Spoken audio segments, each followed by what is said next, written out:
Sunday nights लेके आया आप लोगों के लिए एक बहुत ही डरावनी हॉरर स्टोरी।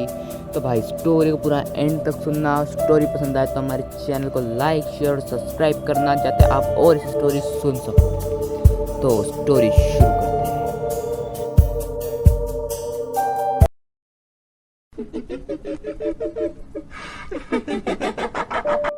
भारत के दिल कहे जाने वाले मध्य प्रदेश के एक दूरदराज इलाके में, जहां घने जंगल और पथरीली जमीन एक दूसरे से मिलकर रहस्यमयी खामोशी रचते हैं, वहां एक गांव है जिसे लोग अब श्रापित गांव के नाम से जानते हैं। कहते हैं 20 साल पहले यह गांव पूरी तरह आबाद था। बच्चे स्कूल जाते थे, खेतों में हल चलता था और तालाबों के किनारे औरतें गीत गाती थीं। लेकिन एक ही रात में सब कुछ बदल गया। लोग कहते हैं उस रात पूरे गांव ने एक ऐसी गलती की जिसका प्रायश्चित आज तक नहीं हुआ, और तब से गांव वीरान पड़ा है। जो कोई भी वहां गया वह या तो वापस नहीं लौटा या लौटा तो अपनी अक्ल खो बैठा। इसी गांव के बारे में सुनकर दो दोस्त, रवि जो एक पत्रकार था और समीर जो फोटोग्राफर था, एक डॉक्यूमेंट्री बनाने का निश्चय करते हैं। उनके लिए यह बस एक पुराना किस्सा था जिसे कैमरे में कैद कर वे दर्शकों को भूतिया गांव की दास्तान दिखाना चाहते थे। एक पुरानी जीप उन्हें गांव के रास्ते तक ले गई, लेकिन जैसे ही शाम ढलने लगी, ड्राइवर ने साफ मना कर दिया कि वह आगे नहीं जाएगा। उसका चेहरा पीला पड़ गया था और उसने कहा, साहब वहां मत जाइए। रात का अंधेरा इस गांव में आज भी जिंदा लोगों को निगल जाता है। रवि ने हंसकर बात टाल दी और समीर ने कैमरा उठाया। दोनों पैदल ही गांव की ओर बढ़ चले। गांव में प्रवेश करते ही उन्हें एक अजीब सी नमी और सड़ांध की गंध महसूस हुई। हर घर खाली था, जैसे लोग जल्दबाजी में सब छोड़कर भाग गए हों। चूल्हों में राख जमी हुई थी, लकड़ी अधजली थी और दरवाजे अध खुले। बीचों बीच एक पुराना बरगद का पेड़ खड़ा था जिसकी जड़ों ने धरती को चीर दिया था। उसके ठीक सामने था वह कुआं जिसके बारे में कहानियां कही जाती थीं। कुएं की दीवार काई से ढकी थी और उस पर फीके पड़े अक्षरों में लिखा था, यहाँ का पानी मत पीना। श्राप है, रवि ने मजाक में कहा कि लोग डर फैलाने के लिए ऐसी बातें लिख देते हैं, लेकिन समीर की आंखों में अनजाना डर उतर आया था।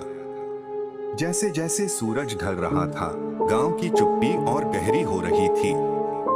दोनों ने रात गुजारने के लिए एक टूटा फूटा पंचायत भवन चुना। वहां एक पुरानी लकड़ी की मेज, कुछ टूटी कुर्सियां और धूल से भरी स्लेट पड़ी थी। उन्होंने कैमरे और बैग रखे, एक लालटेन जलाई और रात बिताने की तैयारी की। मगर जैसे ही घड़ी ने 12 बजाए, अंधेरे में एक अजीब सी आवाज गूंज उठी। पहले तो लगा हवा है, पर धीरे धीरे साफ सुनाई देने लगा एक छोटी बच्ची की मासूम आवाज, माँ मुझे प्यास लगी है। रवि ने सोचा यह उसके दिमाग का वहम है, लेकिन समीर कांप उठा। और तभी दरवाजे की दरार से उसे सचमुच एक बच्ची दिखी। सफेद फ्रॉक में, हाथ में लोटा लिए, वह सीधे कुएं की ओर बढ़ रही थी। समीर ने कांपते हाथों से टॉर्च जलाया और जैसे ही रोशनी बच्ची के चेहरे पर पड़ी, उसकी आंखें लाल अंगारों जैसी चमक उठीं और वह क्षण भर में गायब हो गई। समीर के मुंह से चीख निकल गई। अगली सुबह दोनों जंगल की ओर निकल पड़े, शायद किसी गांव वाले से मिल जाएं। तभी उन्हें एक बूढ़ा आदमी मिला, झुका हुआ, आंखों में थकान और चेहरे पर डर की गहरी लकीरें। वह बोला कि वही इस गांव का आखिरी जिंदा इंसान है। उसकी टूटी आवाज में उन्होंने सच्चाई सुनी। उसने कहा, यह गांव एक बार बहुत समृद्ध था, लेकिन गांव वालों ने लोभ में आकर पानी की देवी का मंदिर तोड़ दिया था ताकि नए तालाब की जगह बन सके। उसी अपमान से देवी ने गांव को शाप दिया, अब यहाँ हर आत्मा प्यास से तड़पेगी। तब से देवी की आत्मा एक बच्ची का रूप धारण कर कुएं में वास करती है। जो भी उसके बुलावे पर कुएं का पानी पीने जाता है वह मर जाता है और उसकी आत्मा भी उसी श्राप में बंध जाती है। रवि यह सब सुनकर दंग रह गया, पर उसे लगा शायद यह बस अंधविश्वास है। लेकिन रात ढलते ही समीर की हालत बिगड़ने लगी। उसका गला सूख रहा था, वह बार बार पानी मांग रहा था। उसकी आवाज पतली हो गई, जैसे किसी औरत की।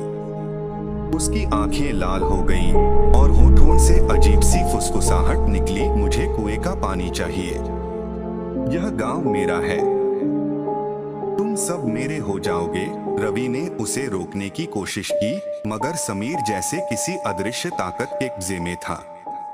घबराकर रवि भागते भागते पुराने मंदिर तक पहुंचा, जहां देवी की टूटी मूर्ति पड़ी थी।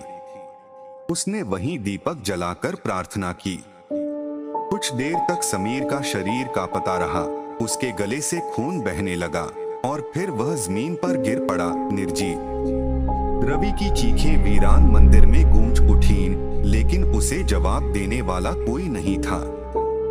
सुबह की पहली किरणें जमीन पर पड़ी तो रवि किसी तरह जंगल पार कर जीप तक पहुंचा। ड्राइवर ने उसे देखकर सिहरन से कहा, साहब मैंने कहा था ना, उस गांव से कुछ भी अच्छा नहीं लौटता। रवि चुप रहा, उसकी आंखों में आंसू थे। वह जीप में बैठा और शहर की ओर लौट चला, मगर सफर खत्म नहीं हुआ था।